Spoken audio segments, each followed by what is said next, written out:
Hai, apa kabar semuanya? Bertemu lagi dengan saya, Malidah Hayati SPD dalam mata pelajaran Pendidikan Pancasila dan Kewarganegaraan.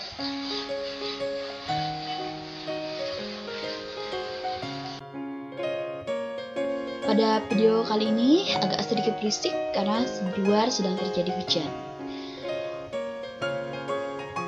Judul materi kita pada hari ini adalah tentang macam-macam hak asasi manusia.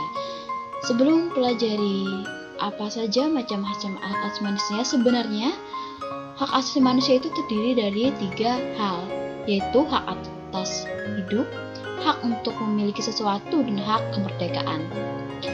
Berpedoman pada 3 macam hak asasi manusia tersebut, dikembangkan macam-macam hak asasi manusia menurut kemajuan budaya. Macam-macam hak asasi manusia itu adalah yang pertama, hak asasi pribadi. Contohnya, hak kemerdekaan memeluk agama, beribadah, menyatakan pendapat, dan kebebasan berorganisasi.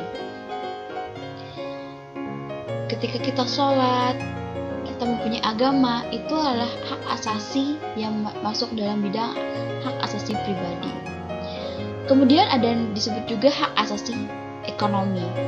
Hak asasi ekonomi kita contohnya adalah hak memiliki sesuatu, hak membeli dan menjual sesuatu, dan hak mengadakan perjanjian atau kontrak.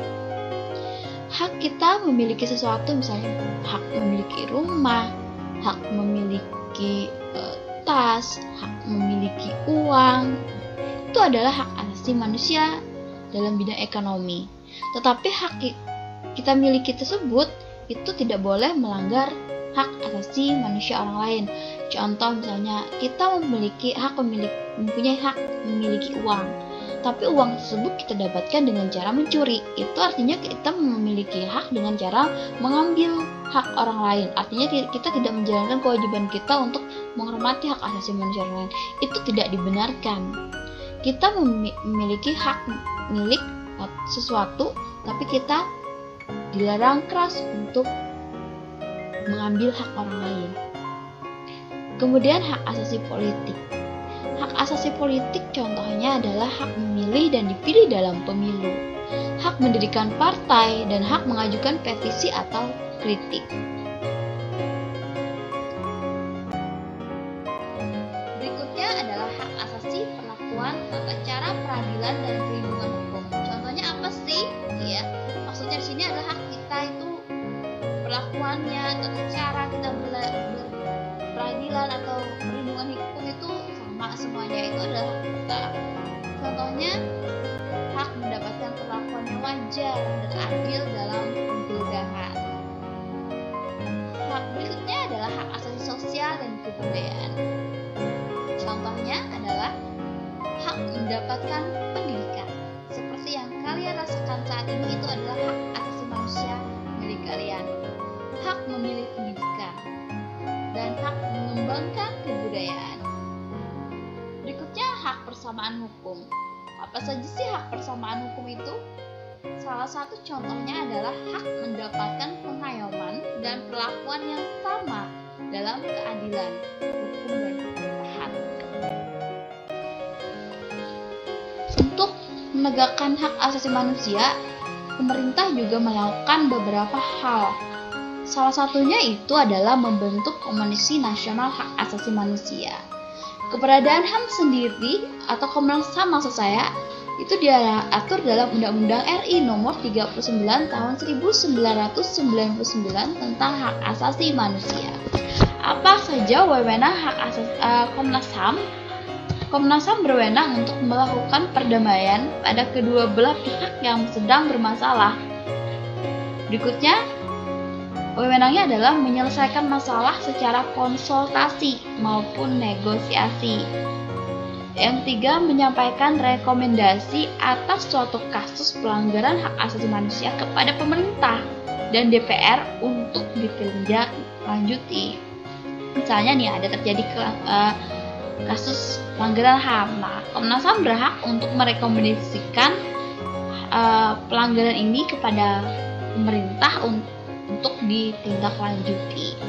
Kemudian memberikan saran kepada pihak-pihak yang bermasalah untuk menyelesaikan sengketa di pengadilan.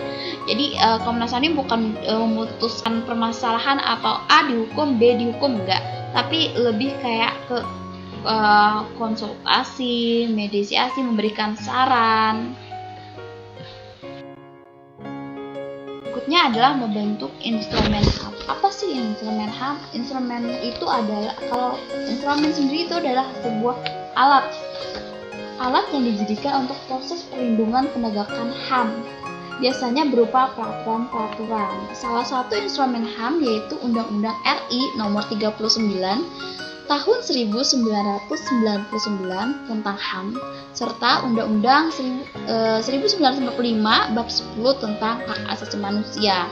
Selain ini masih banyak lagi instrumen-instrumen HAM yang ada di Indonesia. Kemudian membentuk pengadilan HAM. Pengadilan HAM ini berdasarkan Undang-Undang RI Nomor 26 Tahun 2000. Pengadilan HAM adalah pengadilan khusus ya yang menangani pelanggaran HAM berat yang diharapkan dapat melindungi hak asasi manusia. Apa sih contoh HAM yang berat itu? Contohnya adalah seperti genosida dan kejahatan. Genosida itu adalah perbuatan pelanggaran HAM yang dilakukan dengan maksud menghancurkan, ya ingat, hancurkan atau memusnahkan. Siapa yang dimusnahkan?